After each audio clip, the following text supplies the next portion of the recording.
हिंदू गुरुकुल के आज के इस एपिसोड में आपको हम सुनाने जा रहे हैं। पौराणिक मान्यताओं के अनुसार कालाष्टमी के दिन भगवान भैरव की विधि विधान से पूजा अर्चना और व्रत करने से व्यक्ति भयमुक्त हो जाता है। इसके साथ ही उसके जीवन की परेशानियां धीरे धीरे दूर हो जाती हैं। कालाष्टमी के दिन पूजन करने वाले सभी भक्तों को भैरव बाबा काल भैरव की पूजा की कथा जरूर पढ़नी या सुननी चाहिए। कहते हैं कि ऐसा करने से शुभ फलों की प्राप्ति होती है। कालाष्टमी व्रत कथा। पौराणिक कथा के अनुसार एक समय की बात है कि जब भगवान ब्रह्मा, भगवान श्री हरि विष्णु और भगवान महेश तीनों में श्रेष्ठता की लड़ाई चल रही थी। इस बात पर धीरे धीरे बहस बढ़ती चली गई, जिसको कम करने के लिए सभी देवताओं को बुलाकर एक बैठक की गई। सभी देवताओं की मौजूदगी में हो रही इस बैठक में सबसे यही पूछा गया कि श्रेष्ठ कौन है। सभी ने अपने अपने विचार व्यक्त किए और उत्तर खोजा, लेकिन उस बात का समर्थन भगवान शिव शंकर और भगवान श्री हरि विष्णु ने तो किया, परंतु भगवान ब्रह्मा ने भोलेनाथ को अपशब्द कह दिए। इस बात पर महादेव को क्रोध आ गया। बताया जाता है कि भगवान शिव के इस क्रोध से उनके स्वरूप काल भैरव का जन्म हुआ। भोलेनाथ के अवतार काल भैरव का वाहन काला कुत्ता माना जाता है। इनके एक हाथ में छड़ी है।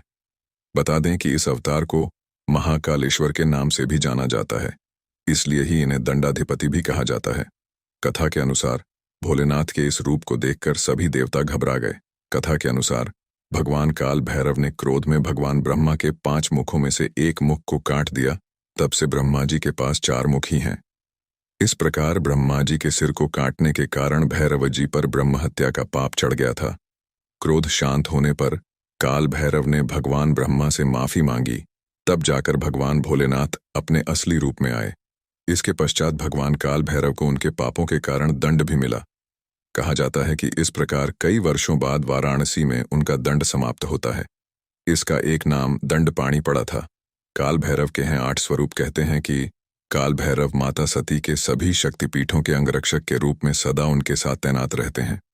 अगर आप किसी शक्तिपीठ के दर्शन करने जाएंगे तो आपको वहां काल भैरव का मंदिर जरूर मिलेगा। वर्तमान में काल भैरव की पूजा उपासना बटुक भैरव और काल भैरव के रूप में प्रचलित है, लेकिन तंत्र साधना में भैरव के 8 स्वरूपों के बारे में जानकारी दी गई है।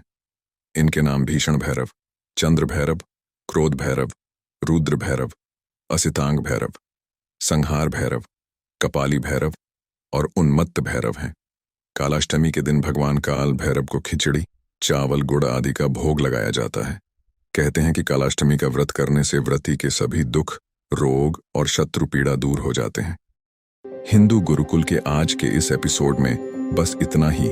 वीडियो को ज्यादा से ज्यादा शेयर करें और चैनल को सब्सक्राइब करके बेल आइकॉन दबाना ना भूलें।